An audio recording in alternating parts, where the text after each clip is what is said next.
Hello and welcome to your astrological vibrations for Wednesday, May 24th, 2023 by Gaia Blooming. I am Mimi and our energy mantra for today is curiosity is the universe's expansion program working through me. So, reminder, stay curious. That being said, we have a lot of interesting astro going on. So, I want to dig into this astro, but I do want to say today, the 24th, reaches a month since Joe went into the hospital. He has been home for just over a week. So much healing going on, but you guys have been such a big part of it. I just want to let you know he is doing pretty well considering everything he went through, coming close to death. So lots of healing going on, but thank you so much for your support. And I am back to booking readings and would like to book them because I essentially didn't work for a month and need to pay the bills. So please book a reading or consider donating. That being said, let us dig into this astro energy. It is interesting. So we have the moon finishing up in Cancer, moving into Leo today. It's going to move into Leo at 7:35 a.m., but not before the moon in Cancer connects to Neptune, possibly bringing out some weird dream stuff. So just be aware of that. But as the moon moves into Leo, it's going to pull. So some astrologers are calling this a fixed cross. I do not consider what we have going on a fixed cross, especially when it comes to Pluto. What I have found is Pluto works within very close degrees. Pluto really is a within 1.5 degree planet. And anything outside of that, I feel like because Pluto is so far away, it doesn't connect so much energetically. This is my opinion. This is from my study of the patterns, just saying. So right now we have the nodes, as you know, in Taurus and Scorpio at 3 degrees, holding that opposition. And then we have Mars, which is at 2 degrees right now, and the moon today hanging out in Leo. And then we have Jupiter in Taurus at 1 degree. So you see, Mars is building into like this T-square with the nodes. The moon will be T-squaring the nodes. But to me, this is not actually an actual cross. It's a bunch of T-squares, which are not easy. T-squares have some push and pull. There's definitely a lot of interesting influence going on. But I'm just saying that the astro is not as dramatic as some are saying. It is dramatic enough. It is dramatic enough. It's not as dramatic as some are saying. FYI, Pluto and the nodes will not actually meet in the same degree until July. So it's a while. Like, that's how far Pluto is from these energies. It's a while before these energies are going to really build into this place where they're definitely pushing and pulling against each other. So just keep that in mind. Let's work with the astro we have and let's not build mountains where we don't need to deal with them, because it's been enough. So today, what is interesting about the energy is, briefly, the moon will kind of tie this energy together a little bit as it moves through the sign of Leo. So the first thing that we have is the moon and Pluto in opposition. And this is fairly early in the day that we have that, at least for the United States. 11 a.m. on the East Coast, 8 a.m. on the West Coast. Watch for that. This is a flare of egos. This is, I know better than you, coming forward. Maybe you're hearing that in my scope. I'm like, did I just bring that forward? Hopefully not. I'm telling you what my opinion is. Do what works for you. But this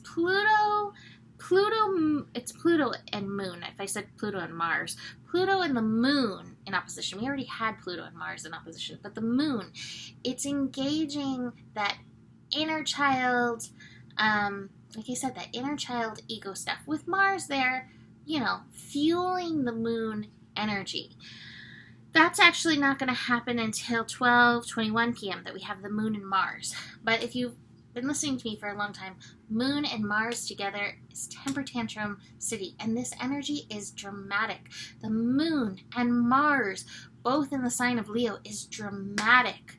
So watch for that. And being that the moon and Pluto were engaging, like I said, like, who knows better in this case?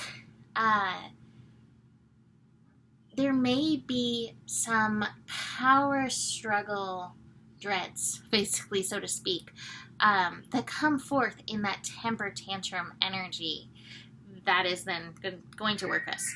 Now, we also have Pluto squaring it. So like I said, this is more T-square energy that we're working with. Pluto squaring this energy. Pluto in Taurus. And Pluto in Taurus is like,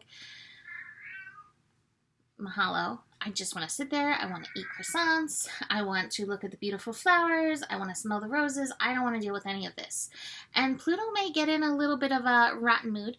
Not that Jupiter may get in a little bit of a rotten mood because Jupiter is like, I just want to be in pleasure. I don't want to deal with any of these egos that you all are flying through right now. So that energy in the morning is just, it's not ideal. Notice where you can stay in your heart instead of your ego. Notice where you can stop. Breathe in the fresh air. Smell the roses. Smell the flowers. Find something beautiful to hold gratitude for. And recognize where you can stand in your power of that. Oh, one of my favorite Rumi verses. I know I say that about so many. But one of my favorite Rumi verses is, wherever you are, be the soul that stands in that place. That's me paraphrasing. But like, do that. Because people are probably going to get in this energy. We've got the stress card going on. There are going to be those people who are trying to juggle everything, and their monkey mind right there is about to pop their balloon.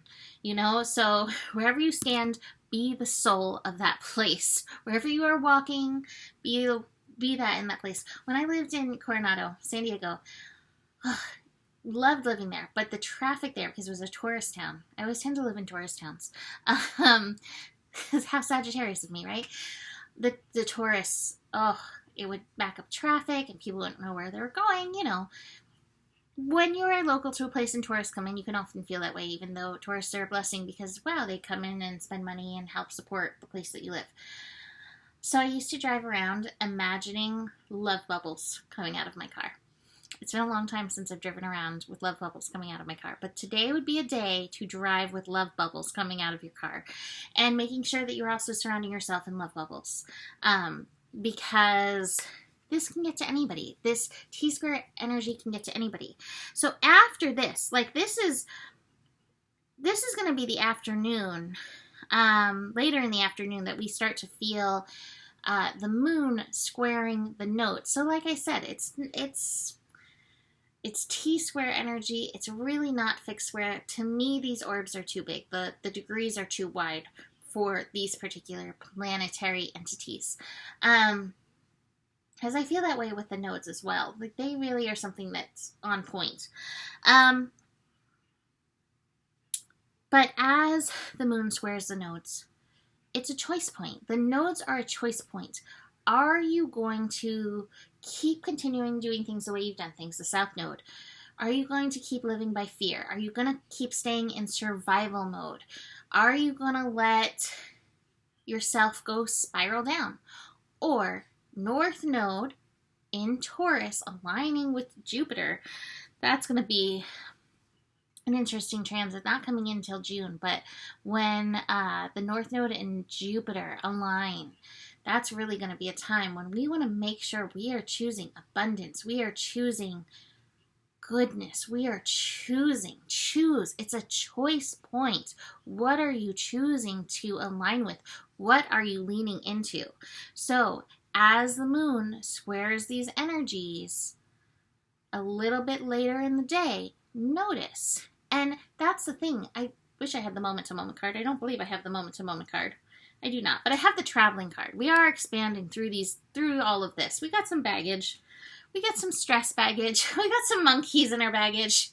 They are flying monkeys. But what choice are you making? And if you made the rah choice, if you gave into the flying monkeys, that's fine. That happens. We are human. We all get to experience that at times. But the next moment, you can still make another choice. And you can always say, I'm sorry. And you don't have to live in that survival place. And you can receive the grace from the universe. That's part of this Jupiter energy. Jupiter, while it brings expansion, it brings grace to a situation. So keep that in mind. What I love is that we have the sun and the moon in sextile. And this moon in Leo, it's hyping up that sun in Gemini, but really, truly, it's the other way around. The sun in Gemini is hyping the moon in Leo. Like, I know you had a tough morning, girl. Like, you're okay. Like, let's go have some tapas. Like, that's kind of where the afternoon can go. We do have one more challenge point, Venus wearing Chiron, which I mentioned yesterday. Venus in Cancer. It may be that you have some tapas and then go home and need that bath to cleanse the day and the flying monkeys off of you. So just keep that in mind. What I love is that we have the silence card, the success card. Again, what this feels like is like, even if in this moment you don't get it right, even if in this moment, you wage war, so to speak, with that Mars and the moon energy, you give into the temper tantrum, it can and will even out. And that's the place I want you to hold. And that's what I want you to remember from this. Like, it can and will even out. And it's up to you and your alignment, your choices that can help you in that. So I'll leave that there for today. Book a reading with me, please. Email me, mimiclark@gmail.com. If you want to donate to my GoFundMe or my PayPal or my Venmo, that's all down below, as is my email. And yeah, that's it for today. So book a reading. Besides that, better it gets, the better it gets. There's more than enough love in the world for you. You have the power, and honor your values. Namaste.